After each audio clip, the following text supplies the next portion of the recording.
ओम शांति। आज बाबा की 12/6 का महावाक्य है, और कल की वाणी रिवाइज करें।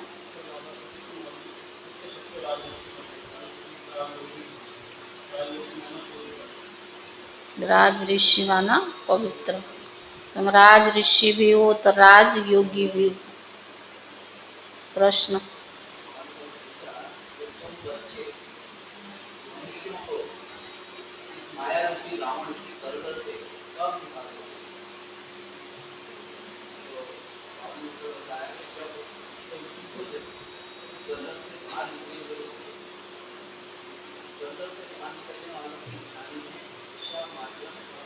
इच्छा मात्र मोरे। अच्छा कपड़ा पहनो।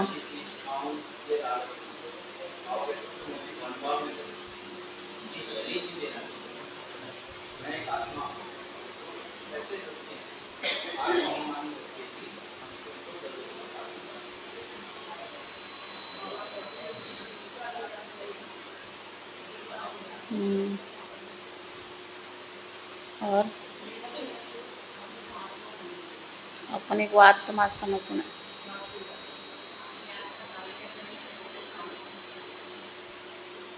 कल की हाँ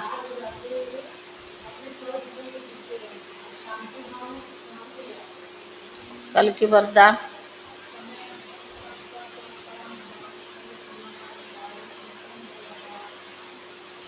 स्लोगन कन्याकुमारी।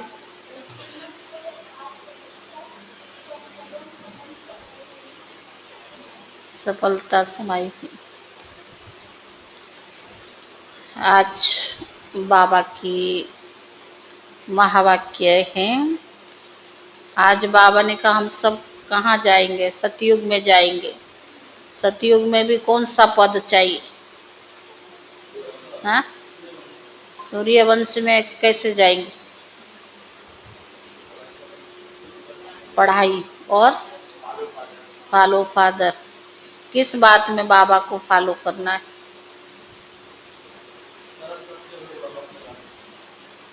बाबा ने कहा कि अगर आप सूर्यवंशी का एयर कंडीशन टिकट लेना चाहते हो, आपकी श्रेष्ठ कर्मों की पूंजी भी बहुत चाहिए। बिना श्रेष्ठ कर्मों के पूंजी के बगैर एयर कंडीशन की टिकट नहीं मिल सकती है। वैसे तो ट्रेन में भी टिकट मिलती है, first class, second class, third class, लेकिन बाबा ने कहा वो पैसे के आधार से मिलता है। यहाँ भी पद किस आधार से मिलता है? पुरुषार्थ, श्रेष्ठ कर्मों के आधार पर मिलता है। आज बाबा ने कहा मीठे बच्चे, सूर्यवंशी राज्य पद लेने के लिए अपना सब कुछ स्वाहा करो। सूर्यवंशी राज्य पद लेने के लिए अपना सब कुछ बाप पर स्वाहा करो। सूर्यवंशी राज्य पद अर्थात एयर कंडीशन टिकट। सूर्यवंशी राज्य पद अर्थात एयर कंडीशन टिकट। प्रश्न है, इस दुनिया में तुम बच्चों से अधिक खुश नसीब कोई भी नहीं। कैसे है दुनिया में कोई खुश नसीब? बाबा ने कहा इस दुनिया में तुम बच्चों से अधिक खुश नसीब कोई नहीं। कैसे?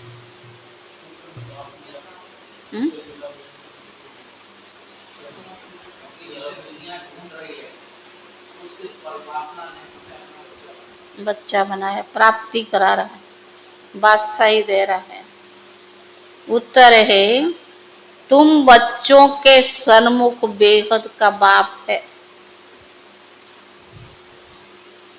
उनसे तुम्हें बेहद का वर्षा मिल रहा है।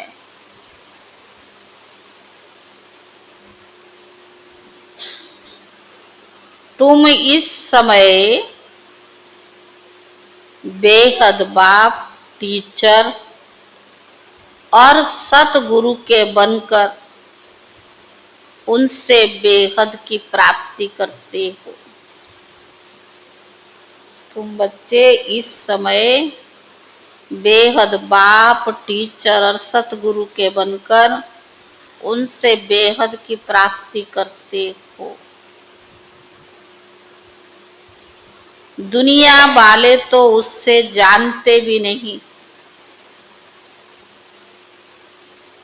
तो तुम्हारे जैसा खुश नसीब कौन हो कैसे हो सकते। दुनिया वाले तो बाप को जानते नहीं। बाबा ने कहा तुम्हारे जैसा खुश नसीब कैसे हो सकते हैं। गीत है बड़ा खुश नसीब है। ओम शांति। ब्राह्मण कुलभूषण बच्चे जानते हैं कि अभी हम ब्राह्मण संप्रदाय के हैं, फिर देवी संप्रदाय के बनेंगे। बच्चों को बाप बैठ समझाते हैं, जबकि बेहद का बाप सन्मुख है और उनसे बेहद का वर्षा मिल रहा है। बाकी और क्या चाहिए। भक्ति मार्ग में कब से चलता है यह कोई को पता नहीं है। भक्ति मार्ग वाले भक्त भगवान को अथवा ब्राइड को याद करते हैं, परंतु बंडर है उन्हें जानते नहीं। ऐसे कभी देखा कि सजनी साजन को ना जाने, कैसे याद कर। ऐसा कभी देखा नहीं तो याद कैसे कर सकती। भगवान तो सबका बाप ठहरा। बच्चे बाप को याद करते हैं, परंतु पहचान बिगर याद करना यह सब व्यर्थ हो जाता है। इसीलिए याद करने से कोई फायदा नहीं निकलता। याद कोई भी उस एम ऑब्जेक्ट को पाते नहीं। भगवान कौन है, उससे क्या मिलेगा, कुछ भी नहीं जानते हैं। इतने सब धर्म क्राइस्ट, बौद्ध आदि अथवा धर्म स्थापन करने वालों को उनके फॉलोअर्स याद करते हैं, परंतु उनको याद करने से हमको क्या मिलता यह कुछ भी पता नहीं। इससे तो जिस्मानी पढ़ाई अच्छी है। एम ऑब्जेक्ट तो बुद्धि में रहती है ना।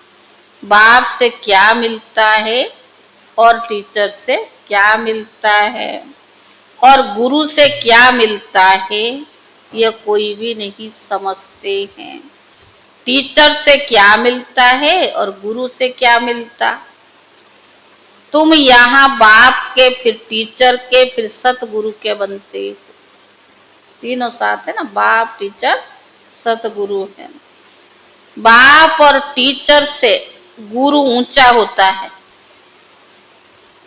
अब तुम बच्चों को निश्चय हुआ कि हम बाप के बच्चे बने हैं।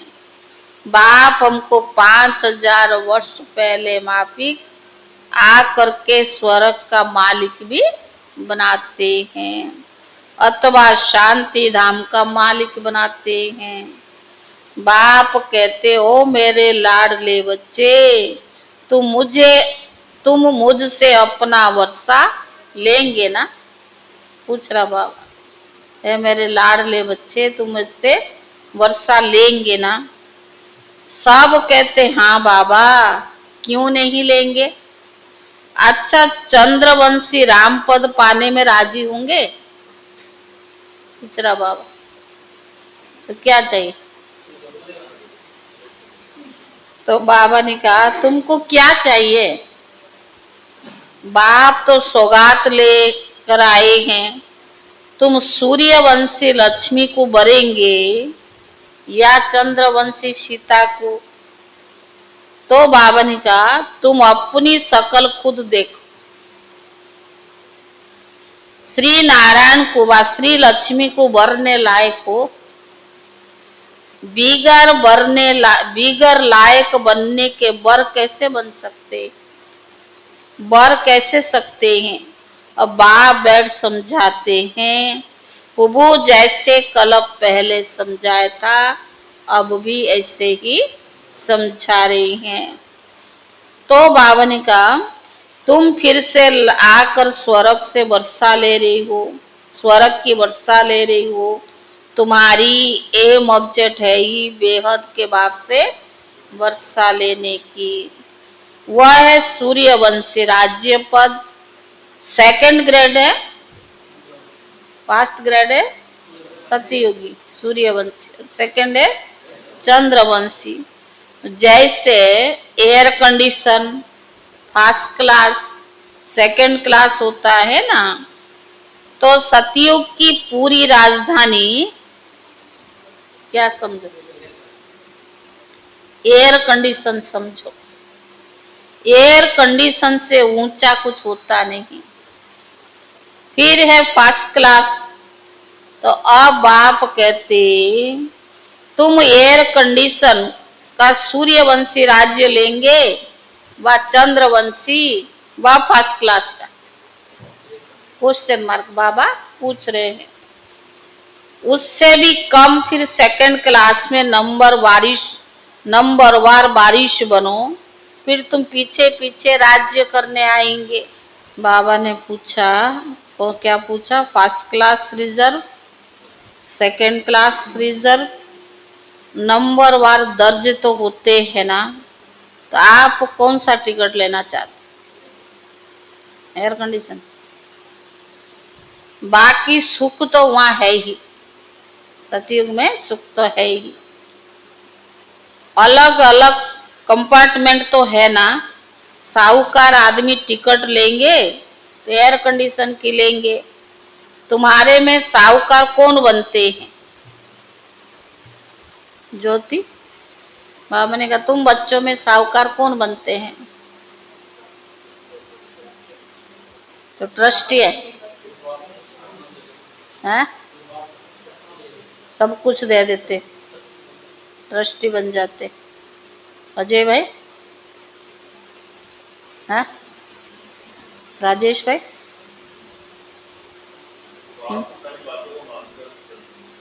बाप की सारी बातों को मानते और चलते। संगीता भाई, श्रीमत पर चलते। बाबा ने कहा जो सब कुछ बाबा को दे देते हैं, बाबा यह सब कुछ आपका है। भारत में ही तो महिमा गाई हुई है ना। तो बाबा ने कहा सौदागर, रत्नागर, जादूगर, ये महिमा किसकी है, बाप की है, ना कि कृष्ण की है। कृष्ण ने तो वर्षा लिया, सतयुग में प्रारब्ध पाई, वह भी बाबा का बना, प्रारब्ध कहां से तो पाई होगी ना। लक्ष्मी नारायण सतयुग में प्रारब्ध भोगते हैं। अब तुम बच्चे अच्छी रीति जानते हो तो जरूर इन्होंने पास्ट में प्रारब्ध बनाई होगी। नेहरू की प्रारब्ध कितनी अच्छी थी, तो जरूर उन्होंने अच्छे कर्म किए थे। बीगर ताज भारत का बादशाह था। भारत की महिमा भी तो बहुत है ना। भारत जैसा ऊंच देश और कोई भी हो ही नहीं सकता। भारत परमात्मा का बर्थ प्लेस है। यह राज कोई की बुद्धि में नहीं बैठता है। परमात्मा ही सबको सुख शांति देते हैं आधा कल्प के लिए। यह राज कोई की बुद्धि में बैठता नहीं। परमात्मा ही सबको सुख और शांति देते हैं आधा कल्प के लिए। भारत ही नंबर 1 तीर्थ स्थान है। परंतु ड्रामा अनुसार एक बाप को भूलने से सृष्टि की हालत भी कैसे हो गई है। इसीलिए बाबा फिर से आते हैं, निमित्त तो कोई बनता है ना। अब बाप कहते बच्चे अशरीर भव, अपने को आत्मा निश्चय करो। मैं आत्मा किसकी संतान हूँ? आत्मा निश्चय करो, मैं आत्मा किसकी संतान हूँ। यह भी कोई जानते नहीं, वंडर है ना। कहते भी है ओ गॉड फादर रहम करो। शिव जयंती भी मनाते हैं, परंतु कब आए थे कोई को भी पता नहीं। और यह है 5000 वर्ष के बाद बाप आकर नई दुनिया सतयुग स्थापन करते हैं। सतयुग की आयु लाखों वर्ष तो है नहीं, घोर अंधियारा है ना। गीता का उपदेश कितने आकर सुनते हैं, परंतु ना पढ़ने वाले ना पढ़ाने वाले कुछ भी नहीं समझते। बाप कितना सहज करके समझाते, बच्चे सिर्फ बाप को याद करो। ग्रस्त व्यवहार में रहते कमल फूल समान पवित्र बनो। विष्णु को ही तो अलंकार दिए हैं, शंख भी दिया है, फूल भी दिया है। वास्तव में देवताओं को थोड़ी दिया जाता है। यह कितनी गुह्य और गंभीर बातें हैं। है ब्राह्मणों के अलंकार, परंतु ब्राह्मणों को कैसे दे देवे। आज ब्राह्मण और कल शूद्र बन पड़ते हैं। ब्रह्मा कुमारी शूद्र कुमार बन पड़ते हैं। माया देरी नहीं करती है। अगर कोई गफलत की बाप की श्रीमत पर नहीं चला तो, कोई गफलत की बाप की श्रीमत पर नहीं चला तो, राकेश भाई हैं, हेल हो जाएंगे। काश्मीर लाल भाई, भाई जी हैं, मरा। और क्या कहेंगे बहुत सुमन बहन हैं, क्या कहेंगे, गिर जाएगी। बाबा ने कहा बुद्धि खराब हुई, नेचुरल है ना। अगर बाबा की श्रीमत पर नहीं चले, उनका कहना नहीं माना, तो बाबा ने कहा गफलत की तो क्या होगा, बुद्धि खराब हुई। माया अच्छी तरह से चमाट मार फिर मुंह फेर देती है।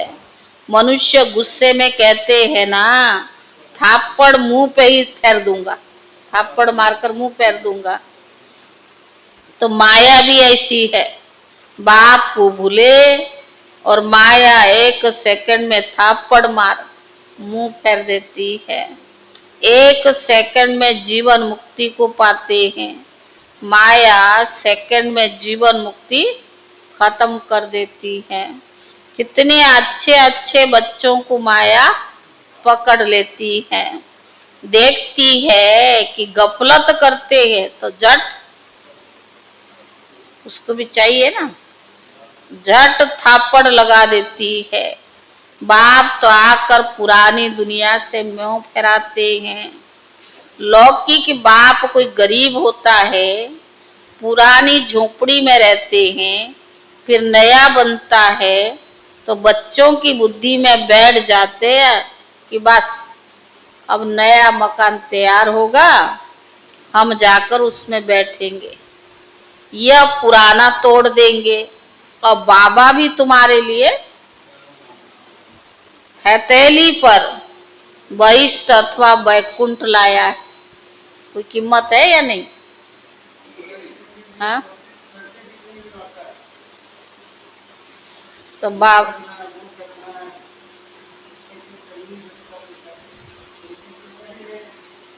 हाँ, कहते लाडले बच्चे आत्माओं से बात करते, इन आंखों द्वारा तुम बच्चों को देख रही हैं। बाबा समझाते हैं मैं भी ड्रामा के बस में हूँ, ऐसे नहीं ड्रामा के बिगड़ कुछ कर सकता हूँ। नहीं बच्चे बीमार पड़ते, ऐसे नहीं कि मैं ठीक कर दूंगा। ऑपरेशन करने से छोड़ दूंगा, नहीं, कर्म भोग तो सबको भोगना ही है। तुम्हारे ऊपर तो बोझ बहुत है, क्योंकि तुम सबसे पुराने हो। 84 जन्म, 82 जन्म, सतयुग से लेकर के चक्कर लगाए ना। तो बाबा ने कहा सतो प्रधान से एकदम तमो प्रधान बने हो। अब तुम बच्चों को बाप मिला है, तो बाप से वर्षा लेना तो चाहिए। कितना वर्ष, 5000 वर्ष के बाद बाप मिला है, तो वर्षा तो लेना चाहिए। तुम जानते हो कल्प कल्प ड्रामा अनुसार हम बाबा से वर्षा लेते हैं। जो सूर्यवंशी चंद्रवंशी घराने के होंगे वो अवश्य पाएंगे।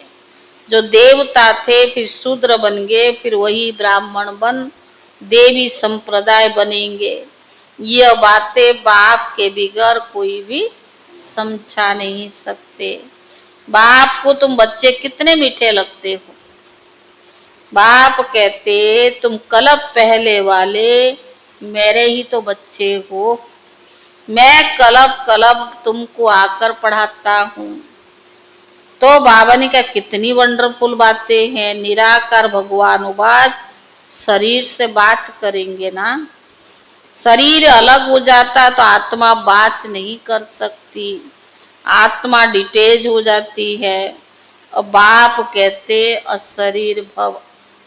ऐसे नहीं कि प्राणायाम आदि चढ़ाना, नहीं, समझना है कि मैं आत्मा अविनाशी हूं। ये तो सारी किसकी खेल है? बुद्धि का खेल है। मेरी आत्मा में 84 जन्मों का पाठ नूंधा हुआ है। बाप खुद कहते मेरी आत्मा जो भी एक्ट करती है वह सब पाठ भरा हुआ है। भक्ति मार्ग में वहां पाठ चलता है, फिर ज्ञान मार्ग में यहाँ आकर ज्ञान देता हूँ। भक्ति मार्ग वालों को ज्ञान का तो पता ही नहीं है। कोई ने शराब पिया नहीं, शराब नहीं पिया तो टेस्ट का कैसे पता पड़े। ज्ञान भी जब लेवे तब तो मालूम पड़े ना। ज्ञान से सदगति होती है, जरूर ज्ञान सागर ही सदगति कर सकते हैं। बाप कहते मैं सर्व का सदगति दाता हूँ, सर्व दया लीडर है ना। कितने किस्म किस्म के हैं। वास्तव में सर्व पर दया करने वाला एक ही शिव बाबा है। बाप से कहते हैं भगवान रहम करो, तो सब रहम करते हैं। बाकी तो हद के रहम करने वाले, बाबा तो बेहद का रहम दिल है। बाप तो सारी दुनिया को सतो प्रधान बनाते हैं, उनमें तत्व भी सतो प्रधान बन जाती है। यह काम सिर्फ परमात्मा की है। तो सर्व दया का अर्थ कितना बड़ा है। एकदम सब पर दया कर लेते, आत्मा पर, सृष्टि पर, प्रकृति पर, यानी सारे चीज को बाबा सतो प्रधान बनाते हैं। स्वर्ग की स्थापना में कोई भी दुख नहीं होता। वहां नंबर 1 फर्नीचर, वैभव आदि मिलते हैं। दुख देने वाले जानवर, मक्खी आदि कोई नहीं होते। सतयुग में दुख देने वाली कोई चीज होती नहीं।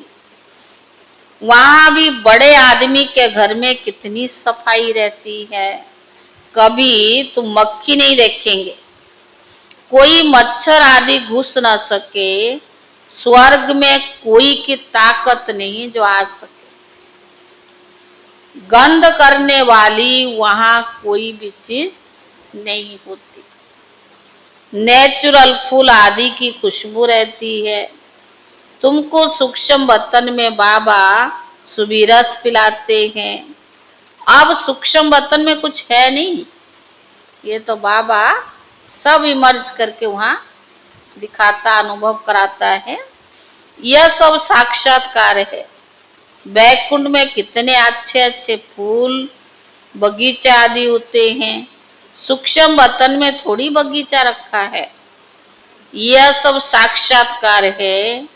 यहाँ बैठे हुए साक्षात्कार करते हैं।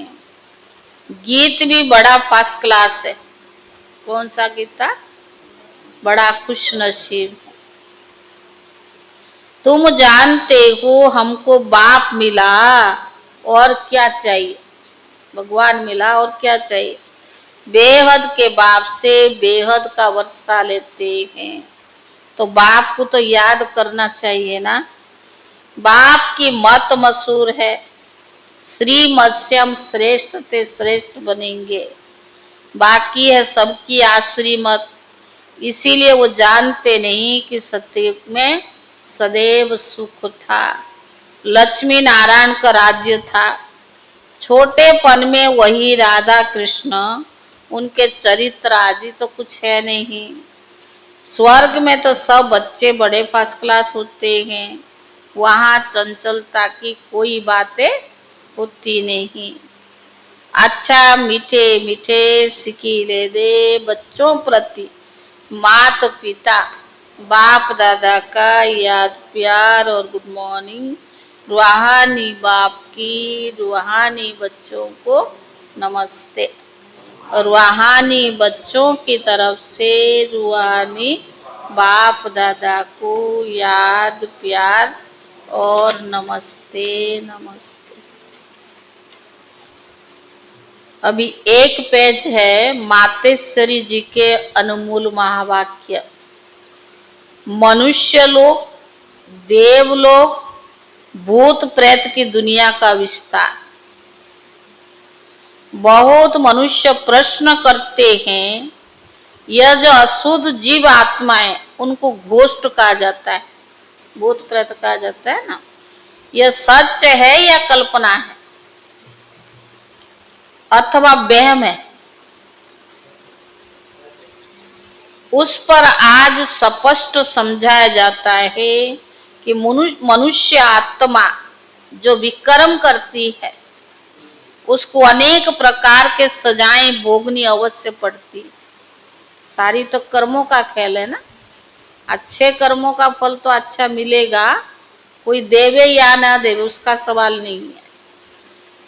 तो भोगना भी मनुष्य जन्म में है, ना कि जानवर पंछी और पशु की योनि में।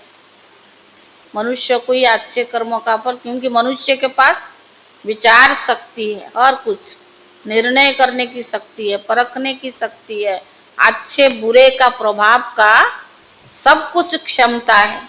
इसीलिए सजा किसको मिलेगा? मनुष्य आत्मा को ना।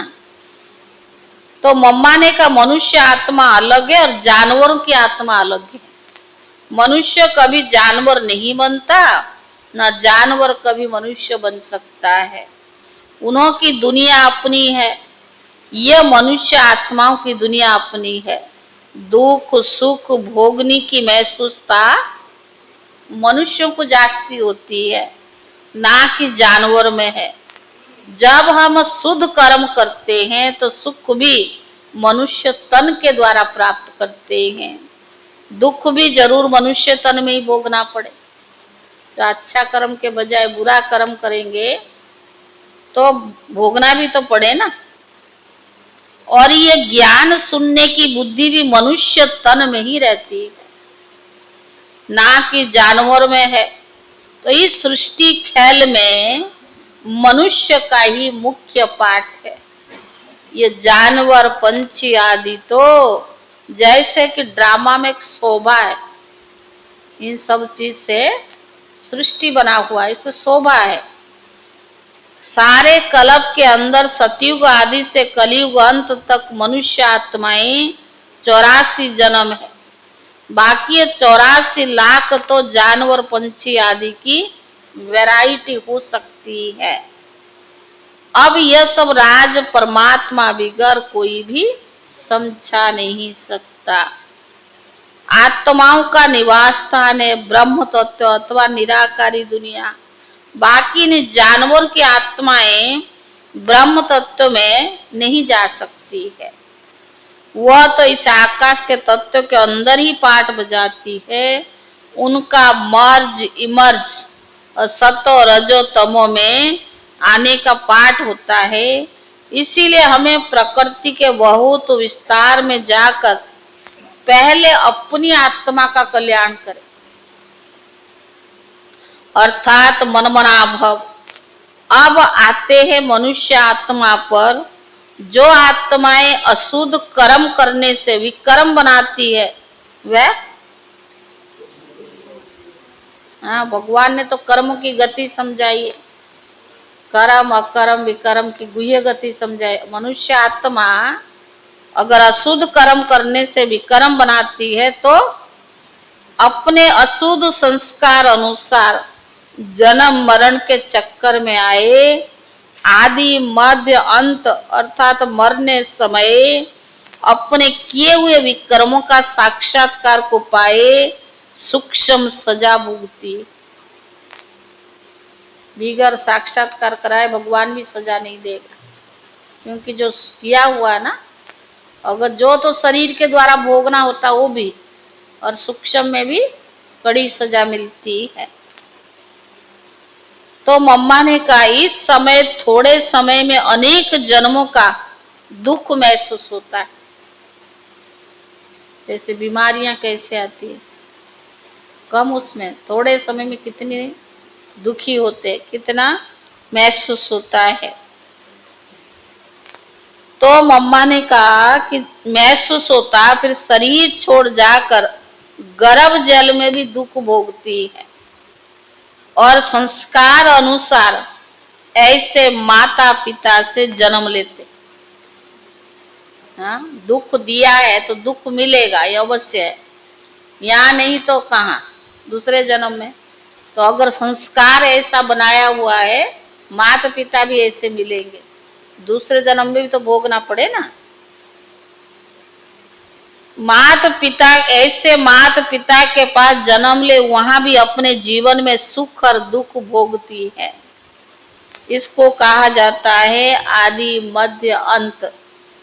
परंतु कोई आत्मा शरीर न धारण कर आकारी रूप में इस आकाश तत्व के अंदर घोष्ट बनकर भी भटकती रहती है। जैसे इतनी आत्माएं जा रही, अचानक कितने गए। तो बाबा ने संदेश में भी दिया था ना बीच में कि अभी वो आत्माएं भटकती है, अब इतना जल्दी तो शरीर नहीं मिलेगा ना। या कोई ऐसे अनहोनी कर्म करते हैं, उनकी भी आत्मा को शरीर नहीं मिलता है, भटकती है। तो बाबा ने कहा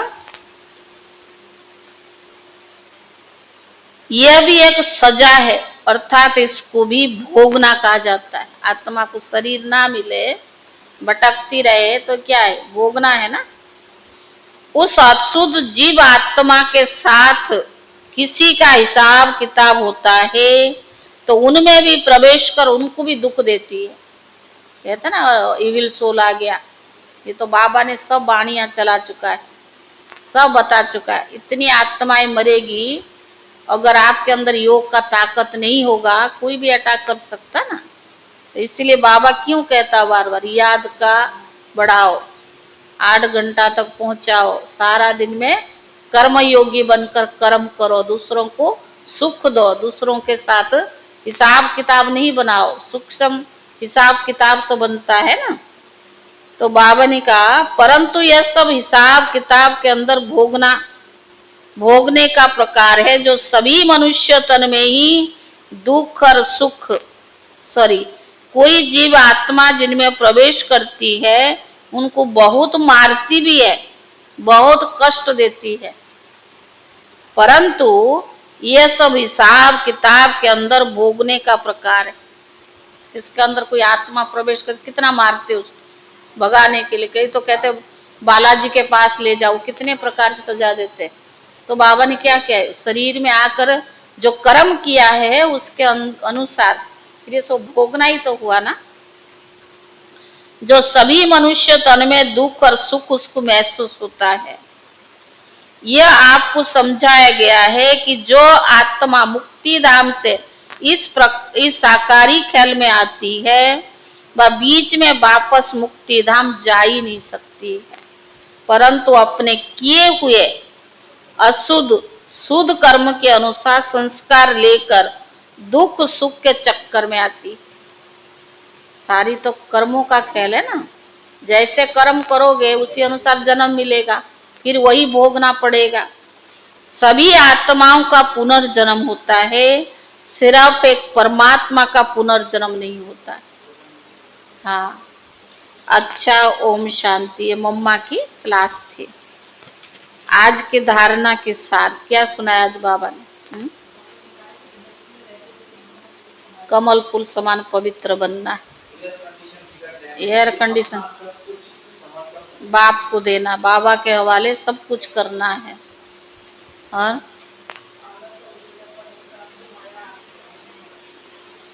बाबा ने कहा ना, माया भी देखती है।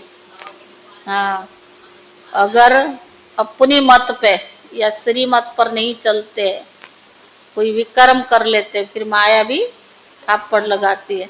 उसको तो चाहिए ना मार्जिन। जहां हमने कहते ना, दुनिया में भी अभी बार बार यही बोलते हैं, सावधानी और दुर्घटना घटी। वर्षा देने चाहिए नहीं था ना, चाहिए नहीं था ना, लेकिन बाबा तो इस अर्थ से बता रहा है, समय साइंस का भी तो सुख थोड़ा समय के लिए है ना, है? बाबा ने संकल्प से विदेश का रचना किया, सृष्टि रची। ब्रह्मा ने संकल्प किया कि बाबा विश्व कल्याणकारी कैसे होगा, तो विदेश में भी बाबा का घर होना चाहिए। इसलिए कहते ब्रह्मा ने संकल्प से सृष्टि रचा, तो बाबा विश्व कल्याणकारी बने। और हाँ, और क्या सुना? ऑनलाइन वाले बोलो, ऑनलाइन वाले सुनाइए। ओम शांति। मजा आ रहा है घर में? है?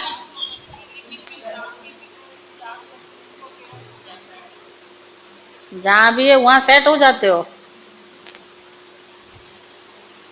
और कौन है? विनय भाई, संदीप, कौन है फिर? कितने लोग हैं? ओम शांति।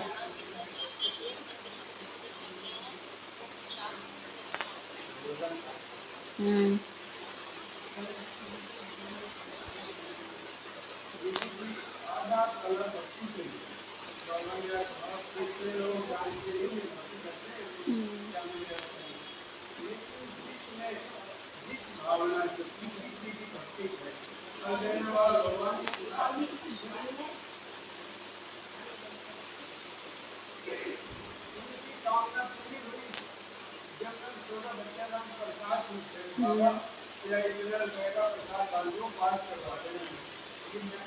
हम्म।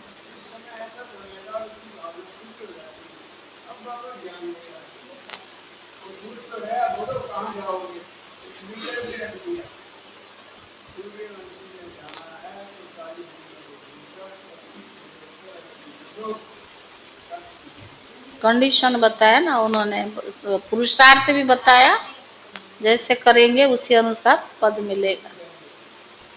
धारणा के लिए मुख्य सार पहला है, जब इस पुरानी दुनिया से मुंह फेर लिया, फिर ऐसी कोई गफलत नहीं करनी है।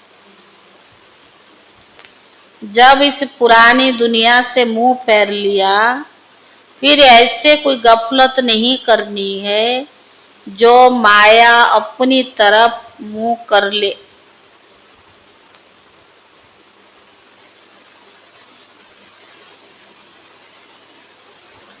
श्रीमत की अवज्ञा नहीं करनी है, श्रीमत की अवज्ञा नहीं करनी है। बाप से पूरा वर्षा लेना है।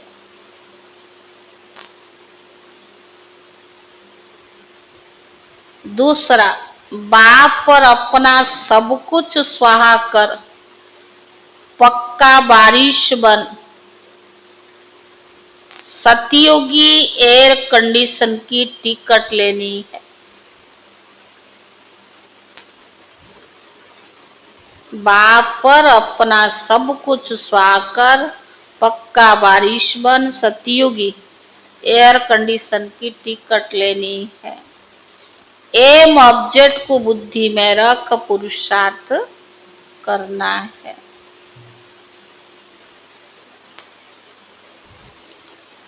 वरदान,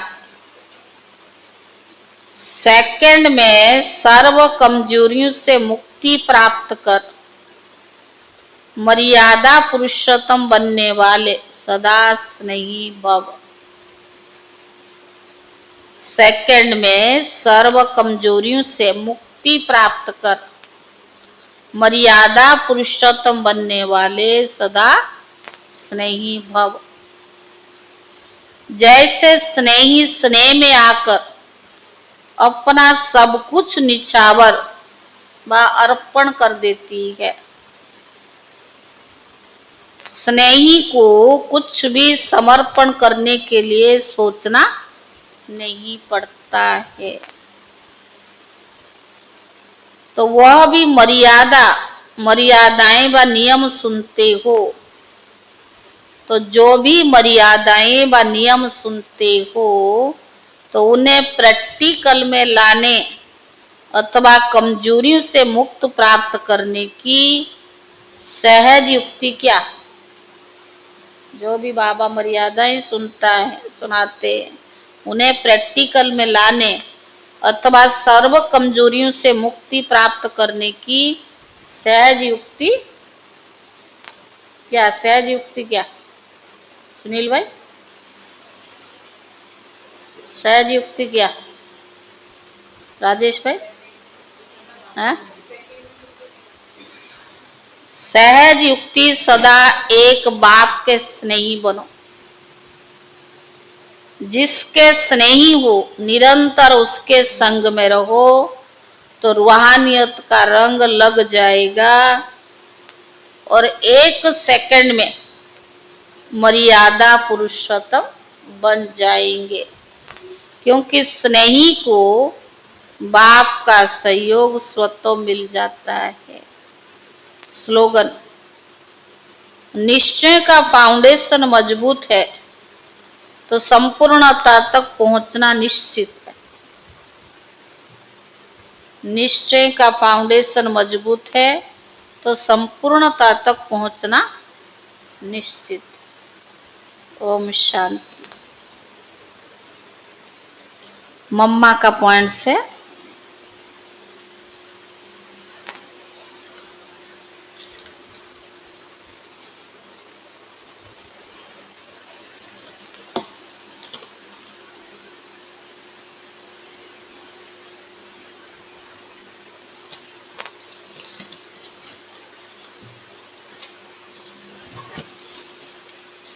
आज 12 तारीख है। मम्मा के समान सदा अथक बनना। मम्मा कभी थकती नहीं थी, अथक।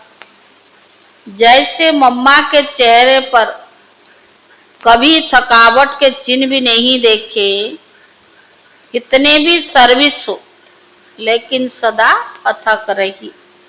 ऐसे अथक होकर सेवाएं करनी सहज है, मुश्किल है।